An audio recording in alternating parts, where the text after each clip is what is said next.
Donc on est dans la suite de Tavain Gimel, et du Seder, article 413, et on commence le Seif Bet.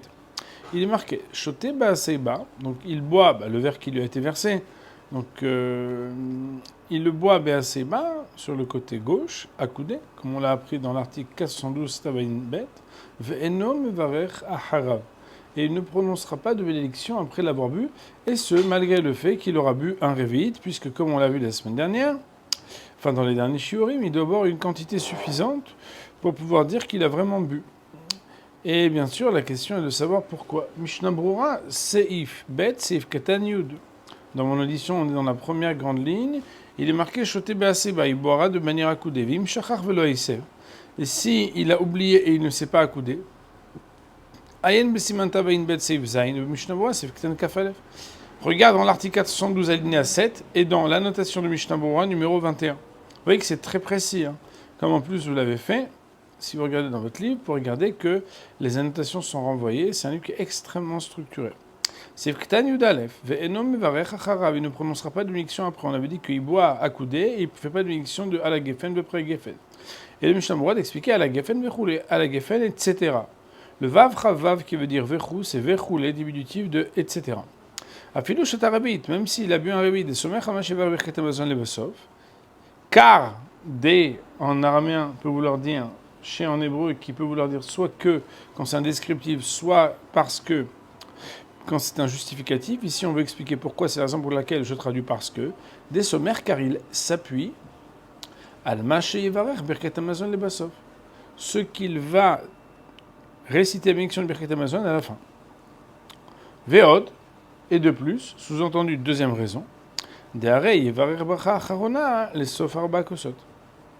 voilà qu'il prononcera la bénédiction successive à la consommation du vin de Ala Geffen à la fin des 4 verres de vin.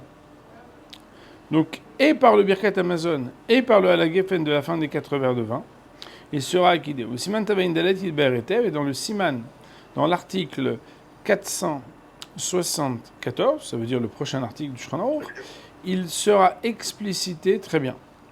Autrement dit, si on pose la question, quelle est la raison pour laquelle on ne fait pas le Ala Geffen, tout simplement c'est parce que quand on va faire le Birkat Hamazon, ou bien quand on fera le Ala Geffen après Geffen de la fin, on sera acquitté par ricochet aussi sur ce qu'on a bu le premier verre, avec même plus que Révit. Dans les éditions de Rav Mazouz, nous avons la petite annotation, ceux qui ont le livre le même que moi, petite annotation 2, sur le côté droit à l'extérieur de la page. Même si, et bien que, jusqu'à ce qu'il fasse la bracha achona de la fin du repas, des fois il va être minuit, des fois il peut même être 1h du matin. Donc normalement on va passer les fameuses 72 minutes, ou bien le temps qui est nécessaire ou suffisant pour pouvoir digérer. Donc le gars, entre le Kadesh, le Kiddush, où il n'a pas dit à la Geffen après Geffen, où il est, 7h, 8h en France, 9h, et jusqu'à 10h, 11h, minuit, 1h du matin, peut-être des fois 2h du matin, il s'est passé tellement de temps. A priori, on sait bien que normalement, on ne peut pas faire une Chachona tellement tard. Alors, il dit le Rav, Shapir Damé, c'est pas grave, ça marche quand même. Kavan Shel Messiah Datomina Shtia, puisqu'il reste tout le temps en train de boire et reboire, Abele Kishtia Rirta, Mitrilat, Kos Rishon, Adachar, Kos Revi. C'est comme si c'était une seule et même boisson qu'il était en train de boire depuis le premier verre jusqu'au dernier verre. Ça veut dire que Moraï Verabotaï, c'est un peu la même halakha qu'on apprend, vous savez, quand vous êtes dans une veillée, et puis vous êtes dans une veillée, vous allez boire toutes les demi-heures. Un verre d'eau, un verre d'anisette, un verre de limonade, un verre de coca, un verre de café, etc. D'après la stricte loi, si vous savez que vous allez boire toute la soirée, vous pouvez faire une seule bracha, et à partir du moment où vous restez conscient que vous allez pouvoir boire, alors vous n'avez pas besoin de refaire la bracha tout le temps. Sauf si Bémet, à un moment, vous dites, bon, ça y est, j'arrête là, sinon je vais passer ma nuit à aller aux toilettes, c'est pas bon, donc j'arrête, et vous faites bracha chona, et puis une demi-heure après, tu dis, bon, mais quand même là, j'ai expliqué un Tosfot, c'est un peu difficile, on vient de finir quelques articles dans le Shulchan Aruch, là il faut que je reboive quelque chose, là on refait la bénédiction. Donc on apprend ici qu'en réalité, il est possible, à partir du moment où il y a une suite et une continuité dans la manière avec laquelle on se comporte par rapport à ce qu'on consomme, on pourra considérer que la bracha achona puisse revenir sur tout. Seif Gimel, nous commençons. Imir tse lishtot kama kosot arshut biyado, mikol makom raoui lizer, shelo lishtot ben rishon lasheni, im lo letzor gadol. Je vais ralentir, j'ai conscience que je mets un peu de rapidité, même si comme on est à moins de 3 semaines de Pessah, je suis obligé d'être conscient de la pression. Mais bon, Imirtse, s'il voudra, l'ishtot, boire, kamakosot, plusieurs verres. Donc on va arriver à Botaï, on est après le premier verre. Et pour ceux qui se rappellent, cette alinéa de Shulchan Aruch, on l'a déjà cité. Alors, à Reshut Beyado, il en a la permission. Reshut, c'est la permission, Beyado dans sa main. Ça veut dire qu'en fait, le gars, il reste un être libre de pouvoir boire un peu de vin entre les verres. Mikol Makob, néanmoins, Raoui le Isaïr shelo lishtot ben rishon lasheni, imlo etzor gadol. Il est recommandé d'être vigilant et de ne pas boire entre le premier verre et le second verre. Je rappelle que le premier verre c'est Kadesh au moment du Kiddush et le deuxième verre c'est à la fin de Magid, à la fin de la Haggadah. Imlo etzor gadol, si ce n'est quand c'est pour un grand besoin. Alors, je ne connais pas beaucoup de gens qui ont un grand besoin d'alcool entre le premier et le second verre. Et si vous en connaissez, je pense que la question ne se pose pas uniquement le soir de Pessah. Mais si vous voulez ça, vous pouvez me contacter en MP. Kedesh Eloish Taker, afin qu'il ne s'enivre pas. Le mot shikor, shin kafresh, c'est la racine de l'ébriété. Ishtaker, on sait que normalement le tav, c'est la lettre principale du pronominal. Et normalement, elle suit immédiatement le yud du futur. Sauf que quand on a des sifflantes, incluant aussi le shin et le sin, il y a une inversion entre le tav qui devient la lettre qui suit la première lettre de la racine. Voilà, celui qui a compris, celui qui n'a pas compris, comme il disait mon Rav, il n'a qu'à oublier ce que je viens de dire. Veimanam, il a sauté à Seder, et à ce moment-là, si jamais le gars il devient ivre, bah après il va oublier de faire le Seder. Imana, il va être empêché de faire le Seder, ou Kriyat Agada, et de lire l'Agada. Parce qu'on sait qu'un verre de vin un peu violent, c'est quelque chose qui peut assommer. Et même quand on est en début de soirée, que tout le monde est là, les cousins, les voisins, les copains, c'est pas. Et donc ça, c'est quelque chose qui est à prévenir. Alors, moi j'ai déjà la petite annotation ici dans le Ishmatzliar qui nous dit Mitamze raoui gamken sheleshtot yain kol tzorko vetor hasoda shelishtekah v'yoneh benechol afikobe v'lo merched bezalel o shelo yachal lishtot shekosot achon kiim bedochak ou betza. Il dit au nom du Kaf HaChaim que de la même manière, il faut être prévoyant et que même pendant le repas, il ne faut pas faire le beau. Si par exemple, vous sortez de Pourim, il y en a qui nous racontent qu'ils avaient un magnum, etc., d'un bon vin, là, il ne faut pas faire le beau à Pessah, parce que si à cause de ça, il y en a qui ne suivent pas, ou bien soi-même on s'est surestimé, et qu'après on n'arrive pas à boire les 2 autres verres qui sont obligatoires, celui du Birkat Hamazon et celui du Hallel, alors là on voit des problèmes. C'est la raison pour laquelle, au lieu de faire trop bien, il faut faire bien ce qu'on doit faire. Comme on le sait, le trop est l'ennemi du bien, c'est ce qu'on dit en français, et c'est marqué dans le Midrash, puisque Tov, Me'od, etc. Quand on veut faire trop bien, c'est parfois ce qui nous amène à faire moins bien. C'est la raison pour laquelle, on arrive en bataille, le soir de Pessah, on doit être vigilant, même si on a une bonne résistance, d'abord de boire les choses qu'on doit boire, et de ne pas s'enivrer, ou de prendre le risque de s'enivrer. Nous dit sur cette partie le Mishnah Brura, Seif Gimel, Seif Ktanud. Bête, vous le voyez? J'espère. Kamakosot, si il voulait même boire plusieurs verres, il nous dit le Rav. Ben shechote ben rishon lacheni oleachar koscheni. Alors, il faut savoir que le mot ben peut vouloir dire de manière littérale entre, mais le mot bain, quand il est bain quelque chose et bain quelque chose d'autre, ou bien bain ta et aussi ta, ça veut dire aussi bien dans ce cas-ci que dans ce cas-là. En l'occurrence ici, ben shechote ben rish lasheni ou leachar kosheni, que ce soit dans le cas où il boit entre le premier et le second, ou bien après le second, ça veut dire que ce soit entre le premier et le second, que ce soit entre le second et le troisième. Vekolshken betocha achila, et a fortiori, le mot kolshken, c'est comme c'est kalbachomer, a fortiori betocha achila, au sein du repas, alors tout cela est permis. Aval, mais il faut savoir, moi, arriver à Botaï, que après un mais, on n'a jamais la même chose qu'avant un mais. C'est bien évident. Aval, mais ben shlishi la réveille, entre le troisième et le quatrième. Ça veut dire, après avoir dit le Birkat Hamazon, et avant d'avoir bu le verre sur le halel, assour, c'est interdit de boire. Kedel Kamal, mais Siman Tabayin Tet, comme on va le voir dans l'article 479 du Shulchan Aruch. Autrement dit, Moraï Verabotai, il nous dit le Mishnah Brura, la permission d'après la strictly law, d'après la stricte loi, de boire plus qu'on a l'obligation est en vigueur entre le premier, second et troisième, mais pas entre troisième et quatrième. Alors bon, si vous voulez, on peut faire un saut, hein, mais c'est juste pour ceux qui ont le livre ici. Il y en a qui ne l'ont pas. Je peux juste, voilà, vous citer en somme ce qui est écrit. Velo ishte yain beno lekos revi'i, ceux qui ont la page 176 du même livre. Alors si on regarde dans l'article Tabayin Tet, comme on l'a dit, donc c'est la page 76 des éditions classiques, il est dit ici, vous voyez, et la deuxième ligne, donc, et on n'aura pas le droit de boire du vin entre ce verset et le quatrième vers.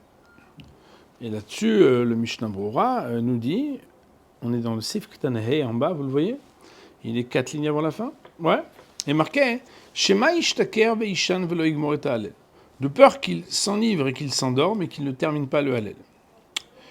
Veyesh et katvu atam pnesh nirek mosif la kosot, et il y en a qui disent que la raison c'est parce qu'il apparaît comme s'il avait acheté sur les kosot, et donc voilà, il y a tout un sujet ici, mais Moraï Varabotai, c'était juste une petite parenthèse annexe pour pouvoir honorer ce que Mishnah Brura nous a dit, de regarder, ou en tout cas qu'il va en parler dans l'article Tav Ayin Tet, et nous avons donc fait ce petit détour. Nous revenons maintenant dans l'annotation Yud Gimel. Nous sommes donc à nouveau à la page 64, nous sommes Tav Ayin Gimel, toujours en Seif Gimel, et Seif Katan, annotation Yud Gimel. Areshut Veyado. Vous vous rappelez? Alors, il est écrit, les films Shekatav Arav le Kaman, Siman Tav Ayin Dalet, selon ce qu'a écrit le Rav, plus loin, à l'article 474, Bahaga, dans le Haga. Dans le Haga, donc très bien, comme l'ont dit nos amis, donc ici on parle de l'annotation du Haga à l'article 474, qu'on va voir bientôt, hein, puisque c'est le Siman prochain.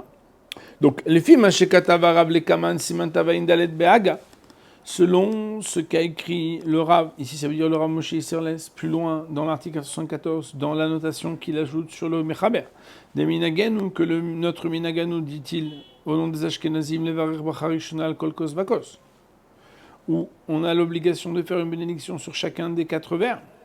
Ha de Moutar Lishtot, selon lui qui a dit ça, ce qu'il est permis de boire Ben Akosot entre le premier et le second vers, Aïnou Davka, c'est uniquement Imaïta Da'ato Besha'at Bracha Liftor al Kol Ma Sheyavi Ulo, c'est uniquement s'il y avait dans son esprit au moment de la bénédiction l'idée d'acquitter par cette bénédiction et par ricochet tout ce qu'on va lui amener après à boire, ou bien, même s'il n'en avait pas l'intention, Sheaya Yain Lefanav, c'est qu'il y avait un autre vin qu'il va boire maintenant, qui était devant lui au moment de la bénédiction.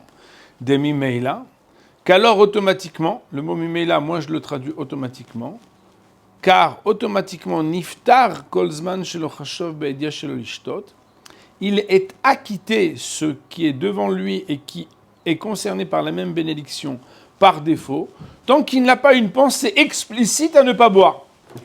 Ça veut dire que si un gars il a devant lui une deuxième bouteille, qui est déjà ouverte, qui est prête à consommer, ou même si elle n'est pas ouverte, hein, ça veut dire elle est là, ils vont la boire, et qu'il a fait boire après à Geffen, même s'il n'a pas l'intention de dire « tu me fais goûter après, hein, celui-là je ne le connais pas hein. ». Ouais, bien sûr, juste après, vas-y, juste fais la mitzvah et on y va. C'est, même s'il n'a pas dit ça, du moment que c'est là, par défaut, quand une bouteille est devant, c'est que tu pourrais, grâce à la première bénédiction que tu as fait, être acquitté de pouvoir le boire, sans refaire la bénédiction. « Deimen nato lishton ben kosot ». Car si, pour une raison ou pour une autre, le vin n'est pas devant lui, et il n'avait pas préalablement l'intention, au moment où il a fait la bénédiction de boire par Geffen au début, de boire entre les verres, et qu'après, Nimlach, il a changé d'avis, l'ishtot, en disant finalement, t'as pas un autre petit verre de vin là? Et bien sûr. Imken itztarech levarech aleim. S'il en est ainsi, d'après les Ashkenazim qui font la brasse sur chaque verre de vin, et que lui avait pas l'intention d'être acquitté d'un autre verre par la première bénédiction, il devra, itztarech, c'est le mot tsarir au futur, itztarech, il devra nécessairement faire la bénédiction dessus. Vezé assour, et ceci est interdit. Shenire kemosif à la kosot, car il apparaît comme si il ajoutait sur les verres de vin, kevan shevach chalkos, zé, car il va ajouter une bénédiction, kemoal-char arba kosot, comme sur les autres verres. Or, d'après le Rama, le fait que sur chacun des 4 verres on prononce la bénédiction, s'il en rajoute un autre sur lequel il prononce la bénédiction, il le met au même titre et sur le même plan que les autres, et c'est la raison pour laquelle il apparaît comme s'il avait ajouté un autre verre. Comme nous avons expliqué nous-mêmes, pour ceux qui étaient là avec nous dans le siman précédent, 472, alinéa 21 dans Mishnah Berurah. Autrement dit, Moriv Rabotai Tachles en définitive, même si d'après la stricte loi, on pourra boire un verre, même après le premier verre, d'après les Ashkenazim, il y aura des problématiques à prendre en considération. Raoui, l'Iser. Mais le Shulchan Aruch nous disait, on se rappelle dans le contexte, même si d'après la stricte loi Imirtse, il peut boire, Mikol Makom, il y avait un néanmoins. Vous vous rappelez, il y avait un néanmoins, il est recommandé d'être vigilant. Et il nous dit, le Rav Chaim, c'est ainsi qu'est notre habitude. Et il dit ça au nom du Darkei Moshe. Qui est le Darkei Moshe? Le Darkei Moshe, c'est le livre du Rama, donc de Rav Moshe Isserles, dans ce commentaire sur un autre livre, sur le Tour. Sur le Shulchan Aruch, son livre s'appelle Aga, Mappa, etc. Sur le Tour, son ouvrage s'appelle le Darkei Moshe. Bon, juste, je vous explique. Ça veut dire, par exemple, le Tour, c'est une collection qui se présente un peu comme ça. À l'intérieur, en fait, vous avez, par exemple, que vous compreniez, je pense que c'est sympa de voir ça une fois dans votre vie. Vous avez ici, donc, il y a le Bet Yosef et le Bar, et ici, en dessous, il y a le Darkei Moshe, qui est le commentaire de Rav Moshe Isserles sur le Tour. Et donc, en fait, ici, le Mishnah Berurah cite sa source. Il dit Mishnah Berurah, chez l'Olishtot ben Rishon le Sheni, c'est bien de faire attention de ne pas boire entre le premier et le deuxième, la chouche, les yesh miché omer, afin de craindre et donc d'honorer celui qui est yesh miché omer. Yesh miché omer, ça veut dire qu'il y a des opinions, qu'il y en a qui disent que. Vous savez, quand on est religieux, on essaie de faire mieux que le bien, mais de ce qui est marqué dans l'halakha, pas d'une invention.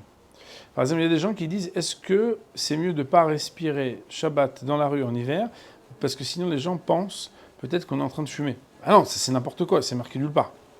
Par contre, là où il y a 2 opinions dans la halakha, et que d'après la stricte loi, il y a une première opinion, mais la deuxième opinion qui est un peu plus restrictive, elle est aussi ramenée, et c'est pas l'opinion de n'importe qui, alors celui qui peut, c'est bien qu'il honore aussi cette opinion. Il dit, le Rav, c'est bien d'être vigilant, de ne pas boire entre le premier et le deuxième verre, afin d'honorer et de craindre le Yesh Mishi Omer, l'opinion qui dit que des Hadeshari, la Lishtot ben Akosot, Aïnou ben Kos Sheni, les ben Kos Shlishi. Il y en a qui expliquent que la permission de boire entre les verres, qui est ramenée dans la Gemara, c'est uniquement entre le deuxième et le troisième. Des Usamour l'Achila, parce que c'est juste au moment du repas. Au Betor Achila, ou bien au sein du repas. Pourquoi? Ça change quoi? Parce que des Az et nommé Shakar, parce qu'on sait que quand on mange, ou quand on va juste manger, ça ne met pas en état d'ivresse autant que si on est avant d'avoir mangé. Tout celui qui a passé pourri, mais c'est que avant de tapisser l'estomac, on ne peut pas se lâcher autant qu'après avoir tapissé l'estomac. Tapisser, des tapisseries, oui, ça veut dire après avoir mangé.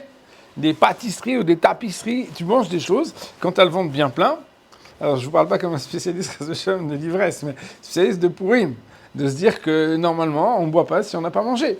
C'est la raison pour laquelle il y en a qui expliquent que ce que la Gemara permet de boire entre les kossotes, il y a une première explication, c'est l'explication qui est ramenée dans le Shulchan Aruch, dans la première opinion, c'est de dire qu'on parle entre le premier et le deuxième verre.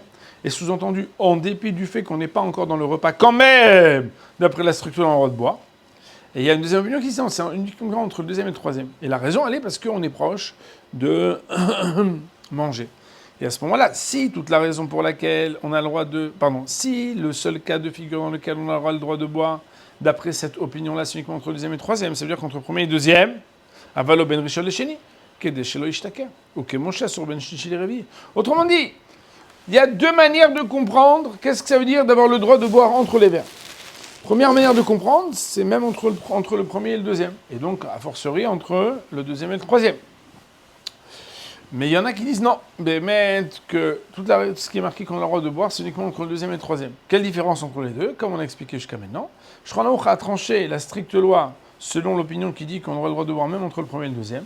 Mais quand il dit, mais il est bon d'être vigilant, il est bon d'être vigilant pour honorer l'autre manière d'éclairer ce texte qui dit que c'est permis, et qui penserait qu'on aurait le droit de boire qu'entre le deuxième et le troisième. Et la différence entre les deux, c'est parce qu'entre le deuxième et le troisième, on est proche du moment du dîner, ou même en plein dîner, et auquel cas, il n'y a pas le même risque d'ébriété. Nous dit le Mishnah Brura, Shelo Kede Shelo Ishtaker, et ce afin de ne pas s'enivrer. Mashma Dafka Yain, Oshar Mashkin, Kaigavna Meshakrin. On comprendrait que c'est exclusivement le vin ou d'autres boissons comme celle-ci qui peuvent enivrer. Aval Mashke Shed Meshaker. Mais puisque la raison pour laquelle c'est bien d'être vigilant et de ne pas le faire, c'est afin de ne pas s'enivrer, on déduirait de là que une boisson qui ne peut pas enivrer, ça veut dire un jus de raisin, un Coca-Cola, Moutar l'ishtot ben akosot serait permis de boire entre les verres. C'est la raison pour laquelle quelqu'un qui est un peu trop fatigué, qui a besoin, etc., alors il pourrait reprendre le slogan du Coca-Cola Relieves Fatigue. Je ne sais pas si vous connaissez, c'est le. Ouais, donc de se dire, ben voilà, je voudrais bien un petit coca frais là, ça va me réveiller un peu. D'après la stricte loi, nous dit ici le Mishnah Brura qu'il n'y aura aucun interdit, puisque même la vigilance a une raison qui est particulière et significative quand c'est quelque chose qui peut enivrer et pas quand c'est quelque chose qui ne va pas enivrer. Nous avons terminé le Seif Gimel, nous commençons le Seif Dalet. Nous commençons maintenant le Seif Dalet. Il est marqué Mevi'in lifne ba alabait ke'ara sheyesh ba shalosh matzot umaror vacharoset vakarpas o yarak acher v'chometz u'memelach u'shne tavshilin echad zecher lepesar v'echad zecher lechagiga v'na'agu bebasar u'beitza.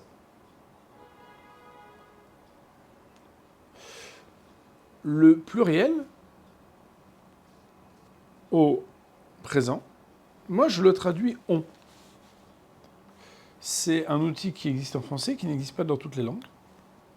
Mevi'im, on apporte l'ifneba alabait devant le maître de maison, ke'ara, un plateau, chez Yeshba, dans lequel il y a shalosh matzot, 3 pains azim, 3 galettes, ou maror, et l'herbe amère, vacharoset, et le charoset, je pense qu'on ne peut pas vraiment le traduire, mais c'est cette espèce de boue faite de fruits secs, etc., on en parlera.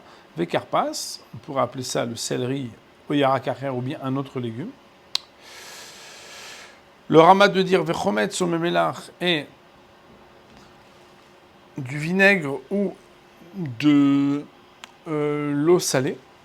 Il y en a même qui mettent du citron, enfin de l'eau citronnée. Ou shne tavshilim, et il faudra aussi donc apporter dans ce plat 2 mets. Le mot tavshilin veut dire quelque chose qui a déjà été cuit, car on retrouve la racine du mot bichoul. Tavshil, c'est quelque chose qui a été cuit. Echad zecher la pesach, un d'entre ces 2 aliments cuits est en souvenir du korban pesach, qui n'est plus consommé ni consommable, puisque tant que le Beth Amikdash n'est pas reconstruit, on ne peut plus manger le korban pesach. Vechad zecher la chagiga, et un autre qui est en souvenir d'un autre sacrifice qui non plus ne peut pas, jusqu'à la reconstruction du temple pour l'instant, être consommé, mais on signifie par la présence d'un aliment sur la table et dans le plateau son souvenir, c'est le souvenir du korban chagiga. Vena'agu, et le minhag, l'habitude pour représenter ces 2 aliments, un qui est en souvenir du korban pessar qui était mangé à l'époque, et l'autre en souvenir du korban chagiga qui était mangé à l'époque, l'habitude est Bebassar ou Beitza, de mettre un morceau de viande et de mettre un œuf. Je vais sauter la partie du Rama que nous allons prendre juste après. Vea Bassar, Nagouche et Yezroa. Et la viande, on a l'habitude qu'elle soit une viande sur un os. ונהגו שהבשר יצלי על הגחלים, והביצה תהיה מבושלת. Et on a l'habitude que cette viande, elle soit grillée, le mot tsali veut dire grillé, sur des braises, et que l'œuf soit, quant à lui, mebouchelet, cuit à l'eau, c'est-à-dire un œuf dur. Alors, reprenons à présent les mots du Rama que nous avons sautés et qui sont donc dans la première grande ligne en haut.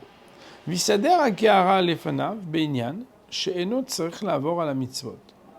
Et il ordonnera et organisera le plateau devant lui de manière à ce qu'il n'ait pas besoin de passer au-dessus des mitzvot qui se présentent à lui. Autrement dit, dans un ordre chronologique qui honore partie après partie, quand il met sa main et quand il avance vers son plateau, que ce qu'il rencontre est déjà la mitzvah qu'il doit faire maintenant et qu'il n'a pas besoin d'aller sauter pour prendre autre chose. Deyayinu, c'est-à-dire, à Karpas Yelemala, que le Karpas, puisqu'on dit Kadesh ou Chatz, Karpas, troisième partie du Seder, va être au-dessus Minakol, au-dessus de tout. Ve'achomet samuchlo, et donc le vinaigre ou l'eau salée à côté de lui, yoter mina matzah, plus que la matzah. Puisqu'on sait bien que les matzot, on va les manger après le karpas. Ve'amatzot mina maror, et les matzot, elles sont avant le maror. Ve'acharoset, ve'emi yoter krovim elav mina basar ve'abeitza. Et le basar, la viande et le beitza, qui sont là juste en souvenir, et qui donc n'honorent pas une obligation formelle de consommation, alors elles seront placées plus bas. Il faut savoir que chez certaines personnes, il y a des plateaux avec des étages. Je ne sais pas si vous connaissez, des plateaux avec des étages. Et alors, bien évidemment, selon ce qui est marqué ici dans le Rama, on va voir que les étages sont en fonction de l'ordre. Et contrairement à ce qu'on peut penser, les matzot n'ont pas à être au-dessus. Alors, bien évidemment, on va arriver à voir, si vous ne voulez pas que vos matzot soient cassés, je ne vous recommande pas de mettre tout ce qu'il y a au-dessus avec des ramequins en verre, etc. Donc il faut avoir une organisation. Nous allons en parler tout à l'heure. Si nous sautons maintenant les paroles du Rama et du Mechaber et qu'on voit les derniers mots seulement, il était marqué que l'œuf devra être cuit à l'eau, c'est-à-dire bouilli. Le Rama de dire Ve'uadin tsloulé, l'œuf peut aussi être grillé, Vechen noagim beirenu, et c'est ainsi que les Ashkenazim ont l'habitude, c'est ce qui est marqué en tout cas ici dans le Rama, d'avoir un œuf qui est un œuf grillé. Donc, si on fait la synthèse de ce qu'on voit dans le Mechaber, dans le texte, dans cette alinéa du Shulchan Aruch, on voit qu'on doit avoir un plateau dans lequel il y a 3 matzot, l'herbe amère, le charoset, le karpas, le liquide dans lequel on trempe le karpas, un morceau de viande en souvenir du korban Pessah et un œuf en souvenir du korban Chagiga. C'est ce qui est écrit ici. Nous allons à présent aborder le texte du Mishnah Brura sur ce sujet. Donc pour l'instant, on a vu juste la composition, qu'est-ce qui doit être présent. On verra l'organisation en fonction du pshat et du sod, d'après aussi les Mekoubalim, même si on n'est pas des kabbalistes, il y a plein de Sfaradim qui font attention à faire des choses selon le Kaf HaChaim, le Ben Ishraï, le Harizal, etc. Donc je propose que nous abordions à présent, pour les quelques minutes qui nous restent, la première partie du Mishnah Brura sur les Seif Dalet. Nous dit Mishnah Brura, Seif Dalet, Seif Ktan Yud Zayin, Mevim Lifne Baal Habayit, on apporte devant le maître de maison.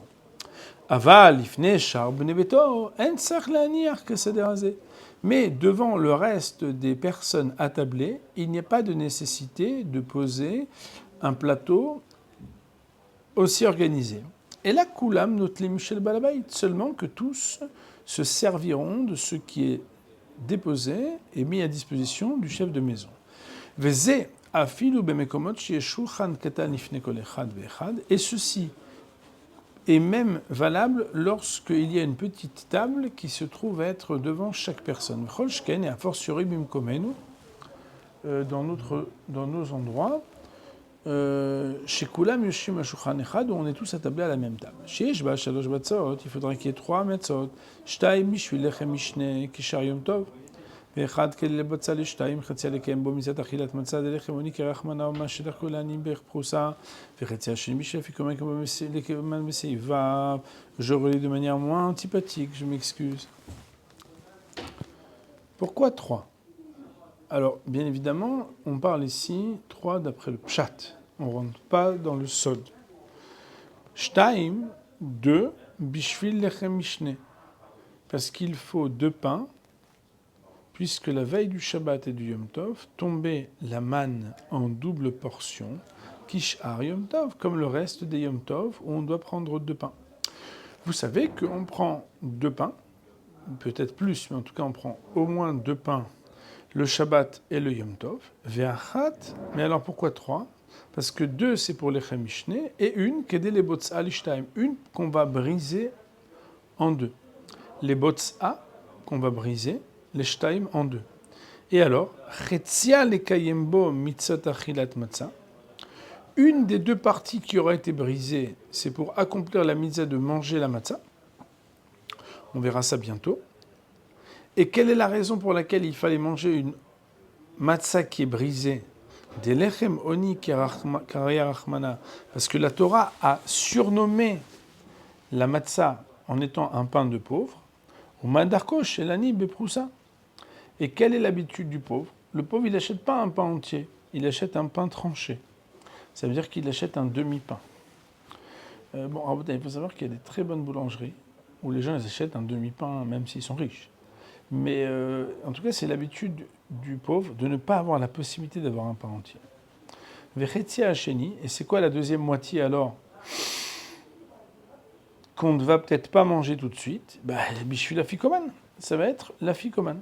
Je vous rappelle que l'afikoman concerne la partie tsafoun du soir du Seder, qui va être mis de côté et caché pour être mangé à la fin de toute la soirée, juste avant le Birkat Hamazon. Quand même voir les kaman, mais c'est Iva. Comme ça va être explicité dans l'alinéa 6 de ce même article du Shulchan Aruch. Charoset, c'est quoi? C'est ce qui va permettre de tremper les herbes amères à l'intérieur. Kedel kaman, siman tamain e. Ça va être explicité à l'article 475. Vekarpas, et le karpas, ou minirek shikorim karpas. C'est un légume qui s'appelle le karpas. En français, on appelle ça le céleri. Ou bacharou les katrila beminze. Et quelle est la raison pour laquelle, a priori, ils ont choisi ce légume-là, plus qu'un autre? Chez où notricon samer parer. Car il comporte les mêmes lettres que samer. La lettre samer qui veut dire 60, parer qui veut dire le travail forcé. Si vous regardez les lettres qui sont écrites, le kaf sophite, c'est en fait le kaf du début du karpas. Et si vous retournez à l'envers, kaf, resh, pe, samer, c'est karpas. Et samer, pe, resh, kaf, il est juste à l'envers. C'est pour dire que l'omar shishim ribu avdu avodat parer. Ils étaient 600 000. Vous savez que ribo veut dire 10 000. Et 60 fois 10 000, c'est 600 000. Car ils étaient 600 000 à servir d'un travail forcé. C'est une allusion au karpas, en fait. Le karpas est une allusion au travail forcé qui était le nôtre. Alors, on va faire notre interruption pour vous permettre de travailler, et nous reprendrons, merci de le noter pour ceux qui le peuvent, puis d'ailleurs j'essaierai de m'en rappeler, qu'on s'est arrêté en plein milieu au Seif Katan Kaf, de ce même alinéa Seif Dalet, on a fait Seif Katan Yutet, on s'est arrêté au Seif Katan Kaf, de manière à vous laisser un peu travailler. On va dire pour aujourd'hui, Baruch Nei Le'olam, Amen V'Amen.